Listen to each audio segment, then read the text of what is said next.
হযরত Jalaluddin Rumi রহমতুল্লাহি আলাইহি বলেন, জুমলা আলম জি সবাব গুমরাহ শুদ। এই পৃথিবীর মানুষগুলো সঠিক পথ হারায় ফেলছে এক কারণে। কি কারণ সেটা?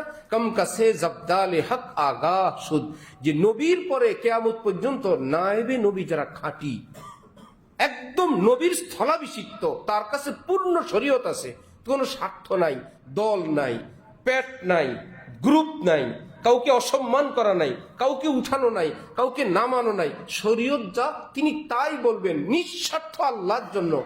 এবং এলমের গভীর এলমের অধিকারী, তাকওয়ার অধিকারী, এদেরকে বলে নায়েবে রসুল। এদেরকে কি বলে? নায়েবে রসুল। নবীজি বলেন এই নায়েবে রসুল যারা, এদের মধ্যে আবার শ্রেষ্ঠ যারা, সিনিয়র যারা, আমার উম্মত যতদিন পর্যন্ত তোমরা এই সিনিয়রদের থেকে এলেম নিবে, শিক্ষা নিবে, তাদেরকে চিনবে, তাদেরকে অনুসরণ করবে, আমার পিছনে চললে যেমন জান্নাত, আমার এই নায়েবদের পিছনে পড়লেও সোজা জান্নাত।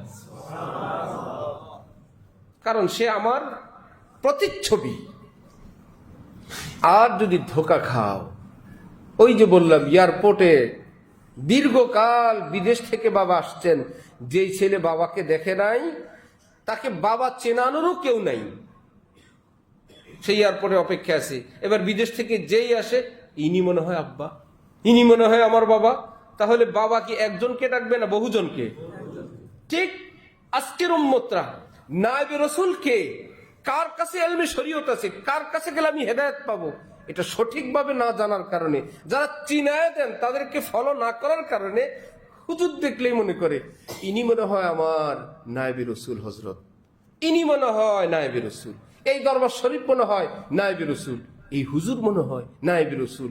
যতগুলো গরু, নায়েবে রসুল না হইলে এত গরু আসে, এতগুলো গেট হয়, এত বড় দরবার হয়, আল্লাহ রে কত বড় দানার তসবি, কত বড় পাগড়ি, এই হুজুর মনে হয় নায়েবে রসুল। ওই এয়ারপোর্টের বাপ না দেখা বাচ্চাটা যেরকম যে কোনো একজন বিদেশ থেকে আসা লোককে সে মনে করে ইনি বাবা হবেন, ইনি বাবা হবেন, ইনি বাবা হবেন। ভুল ক্রমে কেউ একটু মুচকি হাসি দিয়ে বসলো, সে তো আব্বা ডেকে ভাবলো, একটু পরে দেখে ভুল।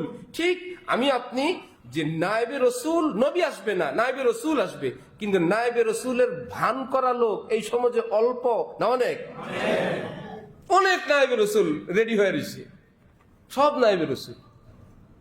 এই দরবার নায়েবে রসুল, সেই দরবার নায়েবে রসুল, এই পিসাব নায়েবে রসুল, সেই পিসাব, এই ইসলাম, সেই ইসলাম, সব হুজুর নায়েবে রসুল। এখন আমি কি করব, আমরা কি করব?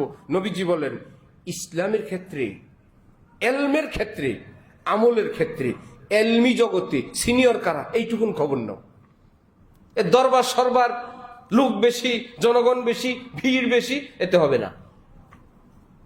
ভিড় বেশি কি মুসলমানের ভিড় বেশি পৃথিবীতে, না কাফেরের ভিড় বেশি?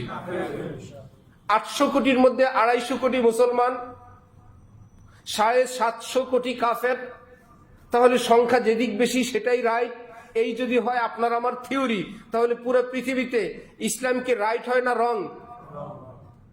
কাফেররা রাইট, সংখ্যা বেশি, সংখ্যা যেটা বেশি সেটাই ঠিক। তাহলে সংখ্যা বেশি কাফের না, তো আমরা বলবো সংখ্যা বেশি না, আল্লাহ রসুল যেদিকে সেটাই রাইট, কোরআন হাদিস যেদিকে সেটাই কি রাইট।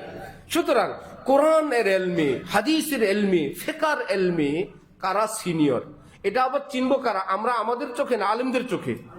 আলেমরা বলেন বড়, আলেমরা বলেন বড়, বাবারে তাহলে তো বড়। আলেমরা বলবেন এরা বড়, এরা সিনিয়র। নবী বলেন এইরকম সিনিয়রদের কাছে আমার খাঁটি এলেম পাবে।